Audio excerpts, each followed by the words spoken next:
Alrighty, so that was Blink 182 with San Diego. I had to admit recently, I've always been like one of those people like, Blink, because I guess it's the old like punk rock in me, but I always got I guess kind of butthurt because I listened to pop punk way back. Like, I'm older, so I graduated high school in 2004, and that was right when they were coming up. But I loved MXPX, Slipshoot, like all the Tooth and Nail bands. I loved NoFX, and it was just like, Blink is not the granddaddies of pop punk that everybody thinks they are, and that's okay. Like, they are the ones that brought it into the light, and I appreciate that. And I'm a closet Blink fan. Well, I've had, and that's a me thing. Like, no, dude, I've had that conversation so many times with people where it's a generational gap. It really is, because it's like you were either like on the MXPX front where like you were like, oh, this is what I'm into. This is what's getting me into punk rock, quote unquote, or then you have that next step was Blink. And then after that next step, you had like Simple Plan and Good Charlotte. And I was like almost neglected to want to get into Good Charlotte and Simple Plan at first, because it was like, that's not punk rock.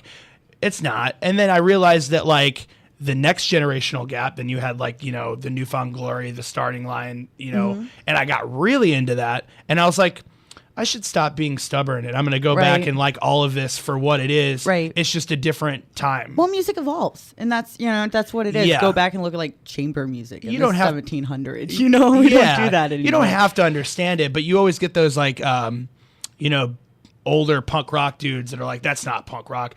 You said this is punk rock, and I'm well, we were just talking about it before. Punk rock is anything you want it to be. Right. It's punk rock for me to tell you that it's punk rock. It's whatever. I could be like, yo, the new Miley Cyrus record is punk rock, and it'll offend people, and because it does, that makes it punk rock. Right. That's fair. No, that's a totally fair point. And that's a great way to go into. I wanted to talk about Novella and the way back. So it's a great thing. Music does evolve, and the way people experience music and stuff. There was a band that split up. I can't remember who it was. A couple weeks ago, and I was talking with somebody. She was like 20 or so, and she's just like so bummed out about it. I'm like, you know what? I've been doing this on and off for a long time. Local bands are gonna come and go. Keep the music. Enjoy it, love it. I always play a throwback track on my other show, on my music format show, and there's the nostalgia of it. But things change. Venues close. Bands evolve. They start other bands. They have kids, family, mortgage. They have to stop doing it, whatever. But that's what it is. That's what music is. Right. Well, that's what separates the lifers. I call them lifers because we've seen like the faces, of these bands, and then the guys that are still doing it. You know what I'm saying? Like, I remember there was a band called Lowercase. My buddy Ian plays bass and still does to this day, and he plays in all different kinds of country bands. He tours the country.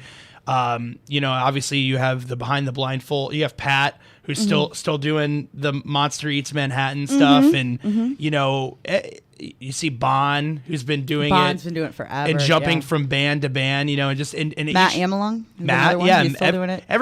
They're lifers. Everybody's got like, it separates your love and the hobby part of you, right? And you can't always do it to the extent that you want to, but you also can't recapture, like you said. Right. Venues are going to close, bands are going to evolve, and you can either evolve with them or you can stay back and remember it. And I like to do a little bit of both. You did something. Actually, this is where I first met you a couple years back. Actually, I really want you to do it again. But the STL Punk throwback shows. Yeah. Like, that was so cool. Actually, I had not had my driver's license ever in my life. And I rushed it, took my lessons, and bought my car to be able to drive to that show. That's so awesome. Like, because it was like, that was my youth. Like, I started working at the Creepy Crawl when I was 19, my senior year of high school, completely by accident. It just, it happened. Kind of one of those it's meant to be happy accident things, I think. And all of those bands were bands that like they were coming up, or I watched grow. You had Nothing Still, you had Rushmore Academy, you had Centerpoint, you had Westcott, you had Ava Waite. Who else did you have? It was like a 2-day thing. Sophomore. Man. Yeah, Sophomore. Shall We Dance? Yeah, it was overwhelming. It's still overwhelming. Just talking about it was so much fun. I wanted to do it. I do want to do it again. absolutely. I know that a lot. Oh, Ava Waite played too. Ava Waite played too. Yep. And last night's Vice, I believe, played. It was just, I think a lot of it, unfortunately, like I do want to do it again, and I'm hoping that maybe in a couple of years it'll spark it back up. Right. Unfortunately, it was, unfortunately for us, but fortunate for these people, it was closure for a lot of these people. Right. Like they didn't get that final show that they really, really wanted, or when they did the final show, it was just kind of like burnt out. Right. Like I know when Novella played our last show, there was like 70 people there, which is hilarious because like, well, sad and hilarious because we used to like play shows that would sell out Mississippi Nights. Oh yeah, no. So I it miss was that like, place. yeah, it was like we were going from selling out 1,000 cap room, you know, with 4 other local bands to like not being able to put anybody in a room. So I know a lot of those guys and a lot of those bands were really excited to like play a final show and to kind of bury the hatchet. And people flew you know? back into St. Louis to do that. You know, your friend, our friend, I know him from way back, Steve Nesky, and Pat Lawrence. They're both living in LA, and they both flew to St. Louis to play the show. Which and for me, amazing. like I'm a huge Rushmore Academy fan. Like they growing up, Novella used to tour with them all the time, even though it didn't make any sense because we were. It didn't matter then. It didn't matter at all, and I'm a huge. Those guys are all my best friends. Like I've been in their weddings. Like we've been through the hardest times. We've been the best times. And when Rushmore split, and then again when they did Option Control and that also split, it was like a little mini like heartbreak for me because like. You know, you have a lot of when you have talented friends and you want to see them succeed. Of course. And I still say to this day, I don't understand why Rushmore never got a record contract. I don't see it. And that's not the end all be all. Right. But like you said, there are those limitations where you reach that point and you're like, wow, I do need to start a family.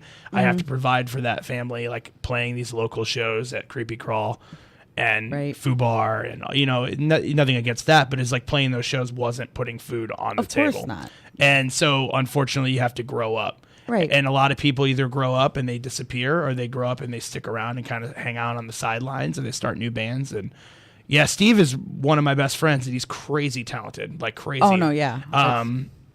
He's actually been helping me with like, the new Tear Out the Heart pre-production of the new record. Yeah, awesome. he's helped a lot with like vocal production and helping me get my chops up to where I want to be because, you know, I've been yelling. Yeah, you're a screamer more than you do cleans. And we want to blur the lines of that. We don't want it to be, oh, this guy does this guy does another thing. We want it to sound like a unified voice or voices. Right. And so I have been singing a lot more and trying to get comfortable with that and projecting myself and pushing myself as a vocalist and a lyricist. And Steve has been a very awesome friend in helping me find my voice. Right. I still have their old tracks like Problematic and stuff that, I mean, the quality is well, isn't that technically that was a demo. I don't think they ever released it. It was what was their old band? Supervillain Zero. That was before my time. See, but I think Problematic was like the first it might have been the very first Rushmore, but it came from Supervillain Zero. Because some of those dudes I know Matt and Nesky were in Supervillain Zero, so they started Rushmore. They kind of did the same thing that Novella did with Tear Out the Heart, was like a revamp. Just where they're kind of like, evolved. We have to learn what we're doing and change and move forward. Well, I mean, and that's kind of, again, you have to evolve. People get upset when, styles change, records come out and it's like, oh, this is not what it was. Okay, well, do you want people to play the same thing all the time?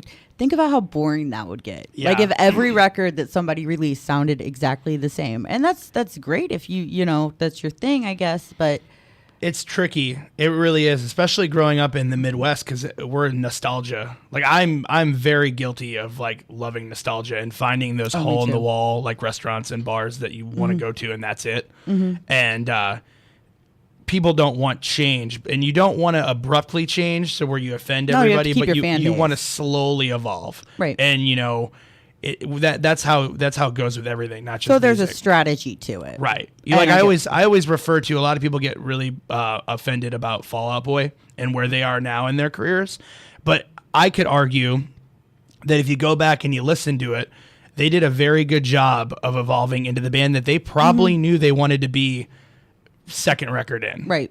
And you can't get all offended that they did what they did, because it's pure. It wasn't like an overnight thing. You can hear the evolution between each record. And that's their art.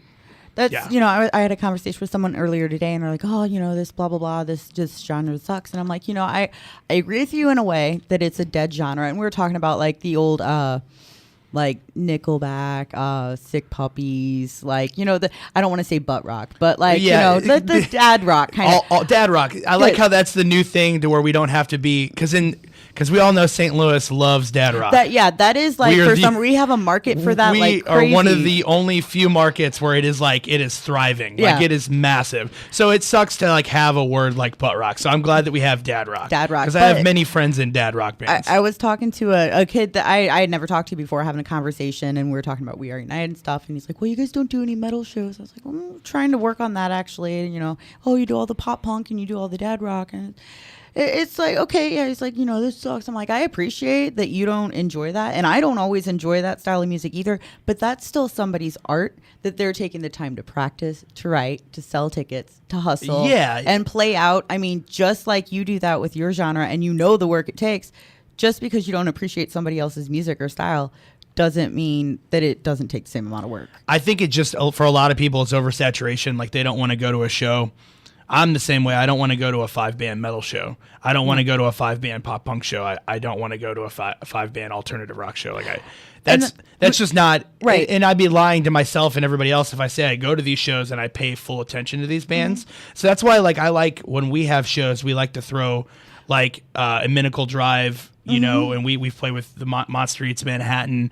And I think that when those guys play with us, the reaction is kind of like, when people are like, oh, cool, like this is the one band of my day of the show that is different, that you've never heard. Yeah. And I really, back in the day, St. Louis used to have that way more often. Right. Like metal, it would play with pop punk, and pop punk would play with, like, there were bands like Think Thunk. Do you remember? They would just like, I don't remember them, but I remember like the electronic scene, like Ultra Blue and La Push. Yeah, and that was the thing. We would all play together to sell out these rooms, and that's what I've been trying to do with my promotion and with this band since for a long time, for years. That's why that was my number one goal when we did Floor Fest last year. It was like, I really want to capture you remember the Rittner Carnival, the music? Like, Rittner used to have a carnival where they would have like 10 to 15 bands, and they would do the same thing. No, I don't remember that. So I remember awesome. Battle for Potosi, which was kind of the same idea. Yeah, very similar idea, and those things don't exist anymore unless they seem gimmicky. Like, oh, come play the Battle of the Bands, like, like sell 1 million tickets and get no money and just, all your time. But that's why we wanted to do, last year we did Floor Fest, and I hope to do it again. Like, I really do, because there was a lot of unity. I wanted to come. I bought a ticket and I wasn't able to. I had too much other stuff going on that night. And that's, again, we're going to have to break, but that's something that I'm really stoked about. It's like, tonight there are 4 shows, 4 venues that I want to be at and see these bands. They're all great shows. They're all great. And again, it's divided. They're all different genres, but it's if I'm going to drive to 4 different venues in one night, again, tomorrow night is 2 different venues. It's just because these are all shows that I legitimately want to see. They're bands that bring the energy and they work hard, and I enjoy watching, even if I don't like their sound, because of the energy. And that's something I think that was missing from this city for a long, long time, was that camaraderie. Energy. Yeah, camaraderie too. It's like, can you imagine if all those shows you just listed were under one roof? Like, that could sell out the pageant. Oh yeah, but like, it's just the thought process is like, it is segregated a little bit, but I think it is getting better. There's definitely a lot of bands that are showing up to support other bands when they're not even playing, which is again, even a year ago, I didn't see that. I can agree with that for sure. So I'm stoked on it. Do you want to play another song? Yeah. Let's. This next song I want to play for you is, I guess I'm playing songs from my favorite records of last year. This is a band called A Loss for Words, which is an underdog as well in the pop punk department. And my buddy Maddie is the vocalist, and they just broke up, so they released like a farewell record, which unfortunately is their best record. Because isn't that how that always works? Yeah. Great dudes, great band. They never got the attention that they deserved, and this is my favorite song off that record. Alrighty.